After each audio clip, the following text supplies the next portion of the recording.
ఆదికాండము 3వ అధ్యాయము. దేవుడైన యెహోవా చేసిన సమస్త భూజంతువులలో సర్పము యుక్తిగలదై ఉండెను. అది ఆ స్త్రీతో, ఇది నిజమా? ఈ తోట చెట్లలో దేని ఫలములనైనను మీరు తినకూడదని దేవుడు చెప్పెనా అని అడిగెను. అందుకు స్త్రీ, ఈ తోట చెట్ల ఫలములను మేము తినవచ్చును. అయితే తోట మధ్యనున్న చెట్టు ఫలములను గూర్చి దేవుడు మీరు చావకుండునట్లు వాటిని తినకూడదనియు వాటిని ముట్టకూడదనియు చెప్పెనని సర్పముతో అనెను.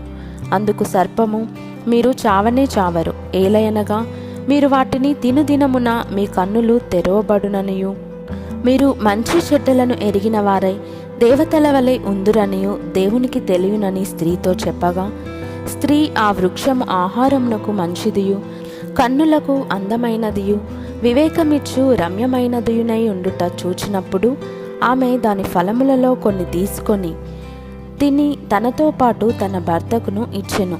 అతడు కూడా తినెను. అప్పుడు వారిద్దరి కన్నులు తెరవబడెను. వారు తాము దిగంబరులమని తెలుసుకొని అంజూరపు ఆకులు కుట్టి తమకు కచ్చడములను చేసుకొనిరి.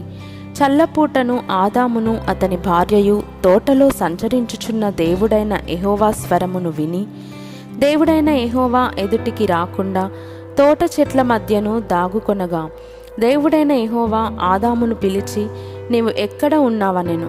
అందుకతడు, నేను తోటలో నీ స్వరము వినినప్పుడు దిగంబరినిగా నుంటిని గనుక భయపడి దాగుకొంటినన్ను. అందుకాయన, నీవు దిగంబరివని నీకు తెలిపిన వాడెవడు? నీవు తినకూడదని నేను నీకు ఆజ్ఞాపించిన వృక్షఫలములు తింటివా అని అడిగెను. అందుకు ఆదాము, నాతో నుండుటకు నీవు నాకిచ్చిన ఈ స్త్రీయే ఆ వృక్షఫలములు కొన్ని నాకియ్యగా నేను తింటిననెను. అప్పుడు దేవుడైన యెహోవా స్త్రీతో, నీవు చేసినది ఏమిటని అడుగగా, స్త్రీ, సర్పము నన్ను మోసపుచ్చినందున తింటిననెను. అందుకు దేవుడైన యెహోవా సర్పముతో, నీవు దీని చేసినందున పశువులన్నిటిలోనూ భూజంతువులన్నిటిలోనూ నీవు శపింపబడిన దానవై నీ కడుపుతో ప్రాకుచు నీవు బ్రతుకు దినములన్నీయు మన్ను తిందువు. మరియు నీకును స్త్రీకిని నీ సంతానమునకును ఆమె సంతానమునకును వైరము కలుగజేసేదను.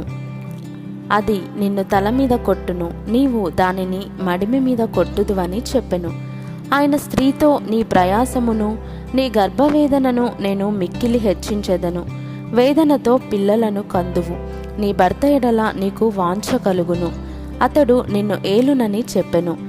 ఆయన ఆదాముతో, నీవు నీ భార్య మాట విని తినవద్దని నేను నీకు ఆజ్ఞాపించిన వృక్షఫలములు తింటివి కనుక నీ నిమిత్తము నేల శపింపబడి ఉన్నది. ప్రయాసముతోనే నీవు బ్రతుకు దినములన్నయూ దాని పంట తిందువు. అది ముండ్ల తుప్పలను గచ్చ పొదలను నీకు మొలిపించును.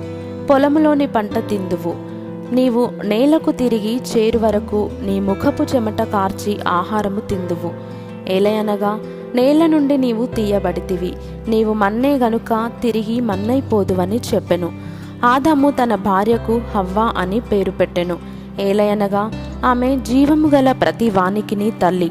దేవుడైన యెహోవా ఆదామునకును అతని భార్యకును చర్మపు చొక్కాయిలను చేయించి వారికి తొడిగించెను. అప్పుడు దేవుడైన యెహోవా, ఇదిగో, మంచి చెడ్డలను ఎరుగునట్లు ఆదాము మనలో ఒకని వంటి వాడాయను. కాబట్టి అతడు ఒకవేళ తన చెయ్యి చాచి జీవవృక్ష ఫలమును కూడా తీసుకొని తిని నిరంతరము జీవించునేమో అని దేవుడైన యెహోవా అతడు ఏ నేల నుండి తీయబడెనో దాన్ని సేద్యపరచుటకు ఏదెను తోటలో నుండి అతని పంపివేసెను. అప్పుడు ఆయన ఆదామును వెళ్ళగొట్టి ఏదెను తోటకు తూర్పు దిక్కున కెరూబులను జీవవృక్షమునకు పోవు మార్గమును కాచుటకు ఇటు అటు తిరుగుచున్న ఖడ్గజ్వాలను నిలవబెట్టెను.